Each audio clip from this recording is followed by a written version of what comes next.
Hey guys, hope you're well. Just wanted to say hey and touch base and kind of give my thoughts about all of the many Scientology feuds going on. And as a commenter mentioned, I certainly got caught in the crosshairs. So doing this outside, forgive me if my hair blows around quite a bit due to the wind, but obviously that is out of my control. So long story short, I had on Mitch Brisker for what I thought, and I still think, was a very compelling, really interesting interview, because Mitch, being the primary media man, the behind-the-scenes director, editor of a lot of the Scientology videos, he got to know some very interesting higher-ups. That includes David Miscavige. We also had a great conversation about Heber Jentzsch, who I think is kind of a forgotten figure in Scientology, who's interesting to kind of learn about, and as well as his connections with Mike Rinder back in the day, as well as Tommy Davis. So somebody who is this high up in the upper echelon formation and hierarchy of Scientology, no matter what past sins they might have committed, to me, that's somebody worth interviewing and getting to know.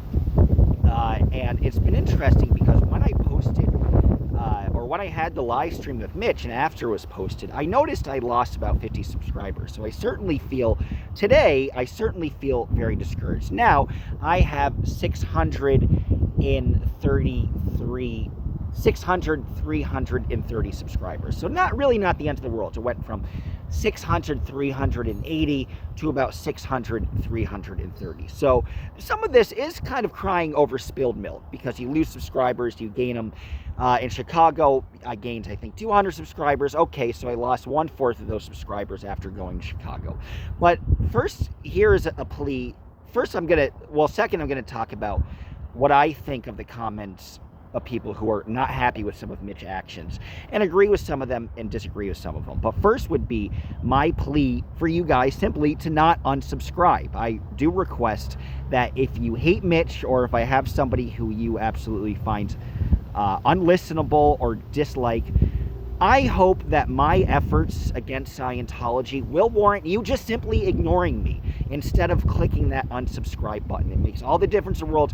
And again, I notice if one person unsubscribes. And I shouldn't be this sensitive. I shouldn't care if one person unsubscribes or if 30 people do. But as a journalist who's trying to make money off of this, and I'm so far from making any real tangible money off of this, I'm going to give myself a year goal. And nobody talks about the finances. I got demonetized because I have to get my PIN confirmed, and I'm traveling, so that's a whole headache. But before that, and nobody talks about the finances, before that I would make maybe $20 a week or something. So far from making money, but I want to give myself a year goal to try to make a living off of this. If not, I'll go and do something else. So today I'm feeling particularly discouraged. That's not to say I'm not going to continue with this goal. But today, I certainly had second thoughts and thinking, all right, maybe I just need to look at the job board, and that's perfectly fine too. But I plead for you guys just to remain subscribed. If you think it was valid of me, Toxic, what's up?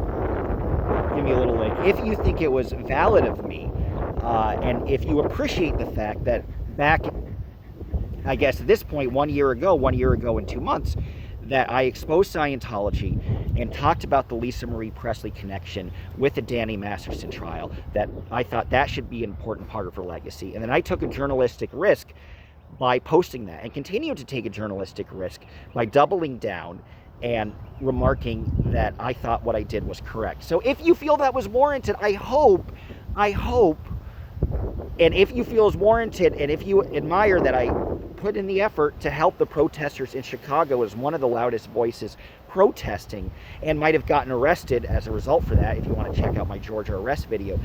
If you admire that, dude, just remain subscribed. Just ignore me for the rest of the entire time. Ignore me. But I don't know, man, so you unsubscribing, what that says to me is me speaking out against Scientology, me going to Chicago and protesting, me trying to get a number of people's stories, some much less controversial. All of that isn't valid. I guess I could go screw myself. That's what you say. So if you admire the past work that I did, I beg of you, in a feeling, in a moment of desperation, stay subscribed. You can simply ignore me. Now, one commenter did say that YouTube randomly unsubscribed him. And I know there are a number, there's always that chicanery going on, where there's a number of people who never clicked unsubscribe, and YouTube just does it. So that's certainly a part of it, and it happens each time, and it stinks. Like, let's say I'll get 80 new subscribers one day for a video. The next day I'll wake up and it will say I've only gained 40 of them or 50 of them. Usually you lose about a third no matter what. You'll lose a third of subscribers. So I ask you, if you appreciate the work that I've done, you can even hit an ignore button on YouTube. Just ignore me. You don't have to unsubscribe. Now, again, this is a small percentage of the subscribers that I actually do have. But I want to give you some insight as to what somebody, what a YouTube creator, how they kind of think, the emotions that go up and down in terms of their subscription count, in terms of the response to their videos. Obviously, a lot of commenters saying that they appreciated the conversation with Mitch. And I think, despite the fact that some might find him unlikable, some might not be the biggest fan, I think the fact that he had all of these stories so close to the top, and he's really trying to reveal the inner workings of the highest end of the hierarchy in Scientology, that is worth getting that story out. That story is worth broadcasting. You might not like his personality, you might dislike him for a number of reasons, and certainly a number of legitimate reasons. But as a journalist, I'm going to continue, we'll probably have Mitch on in the future, but I'll continue to interview even people who are controversial, despite the loss of subscribers, because my job as a journalist, more so than making money, more so than getting additional fans, is to broadcast the truth and information that people haven't heard before that should be heard, especially when it comes to the Church of Scientology. So I'll certainly continue to do it, and a lot of comments from people saying that I should continue to do it, so I appreciate that. Let's talk about some of the specific stuff.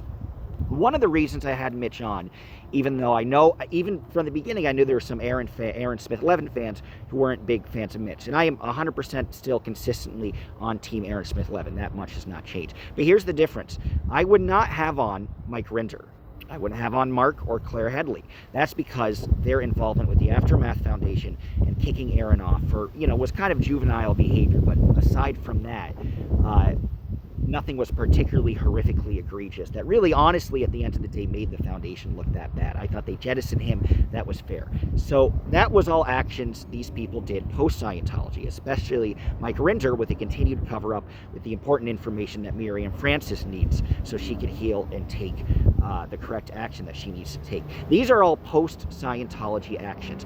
I don't think Mitch has sinned post-Scientology. He certainly has sinned pre-Scientology, but by that argument, all the people who have committed bigger sins than Aaron, because Aaron was lower level, all the people who have committed bigger sins, that's Mark, Claire Headley, that's Mike Rinder, even before the Aftermath stuff and the Miriam Francis controversy, people, rightfully so, followed them and appreciated the information that they relayed. They weren't forgiven necessarily, but they were still listened to, they were still paid attention to. And listen, if we had the same approach, okay, yes, Mitch made millions for the church, that much is very true, but so did Mike Rinder, so did Mark and Claire Headley in a lot of ways, especially with their dealings with Tom Cruise and making sure he was happy. All of these people have made millions or made a nice chunk of change for the church, either in direct, which is more Mitch, I will say that, or indirect ways. So to say that you don't want to follow any of these people because of the money they made, seems unfair to me, because these people are trying to say what they did was wrong, and now they want to expose his information. So Mitch, going out, knew he was going to take a lot of incoming fire, and still decided that it's important to tell this story. And he knew that this would be quite a bit of a headache. Now, of course, some people do have the comments that even post-Scientology, he had a tiff with Aaron. Dude, I don't think he had a real tiff with Aaron. There was a back and forth with Aaron. The headline was Mitch Brisker has beef with me. That headline was clearly sarcastic. Aaron Smith-Levin does not have a beef with Mitch. Aaron Smith-Levin would not be mad that I had Mitch on. He's not, I don't think ASL is nearly as vindictive as some people necessarily think. And I don't think he's the one creating these rifts. Some of the people in the audience, due to loyalty to him, want to create some of these rifts out of stuff that maybe there's a disagreement, but it doesn't actually turn into a full-blown dislike, beef, or even disagreement. I don't think Aaron Smith-Levin has any ill will towards Mitch, nor does Mitch towards Aaron. So again, if it was somebody involved in the Aftermath Foundation, I do not want to platform that person, because that person has had actions that hurt the community post-Scientology. If it's pre-Scientology, of course, Mitch was higher up and made more money than the others. I understand there is a difference in that regard. That's the difference. Now, some other people said he was selling his book at the Scientology protest. Is self-promotion kind of obnoxious? Yes, I certainly understand that point. At the other hand, Is his book worth reading? I'm going to read it, and I think it is. And did it have to do with what the protesters were protesting against? And did it have information that they could learn about and know more about the organization they were protesting against? That certainly wasn't good information. Yes. So I don't think it's such a sin to tell people, hey, buy my book. I don't see the big calamity in that. So people were very annoyed that he was very self-promotional at one of the LA Scientology protests against. But again, he's indicated his consistent support of the protesters. That's again probably why I would be reticent to have Chris Shelton on, even though I was on with Chris Shelton before, because I disagree with his opposition to the protesters, and even though he's entitled to his opinion, his opposition could weaken the protest. I don't think it will, but it could weaken the protesters and therefore weaken the cause to weaken the Church of Scientology. So, again, him, but Mitch, Mike Renzer, Mark Headley, Claire Headley, like all of these people in very different categories than Mitch Brisker is actually in. So that's kind of my feeling. And some people are going to be as reflexively loyal. And I'll just close by saying you could love Aaron's content, but not look for enemies that he doesn't have just because somebody had a disagreement with him and they both voiced that they had a disagreement. That doesn't mean you shouldn't watch other people's YouTubes or other people's stories and immediately signify them as somebody who is so awful, even if it's not even them, but even if another creator has a conversation with them, that creator is mud. So my name is Mud because I had somebody on like that. But I think there are some Aaron Smith. My hair's really going crazy. I think there are. Oh, it's beautiful out here. I think there are some Aaron. I'm gonna let it go. I think there are some Aaron Smith Levin fans, and I'm a huge fan of his, a consistent fan of his, that are looking to target somebody who Aaron Smith Levin himself isn't even targeting, but some people want to create that specific controversy, and I'm a victim of it, and I might continue to be. But a lot of nice comments saying keep doing what you're doing. A journalist ignores a lot of the noise and is simply here to get stories from people who he thinks is interesting. Aside from that, I do think Mitch is telling the truth. I think he's honest. Some people find him unlikable. I thought he was pretty funny and likable, but that's an understandable opinion for not watching somebody. If you don't like the guy, fine. Again, that means you hate me too. But hey, again, we'll have some live stream in the comments, and my comments are open forum, moderated. Got some negative comments, address all of them because I'm libertarian kind of about that, and pretty radical. So if you ever want to weigh in, comment, it can be as nasty as it might be. Feel free, because that's part of the fun. And hey, if I have somebody controversial, man, and you want to say something to their face, go on my YouTube, because there's no moderator, and I will address each and every comment. Go on my YouTube and voice it. So that's kind of the fun of all this. So thank you guys for watching. Mainly, most people were supportive, but yeah, a lot of this feud stuff gets to be a little too much and a little too high school like. But c'est la vie, and thank you guys mostly for the support. I appreciate it.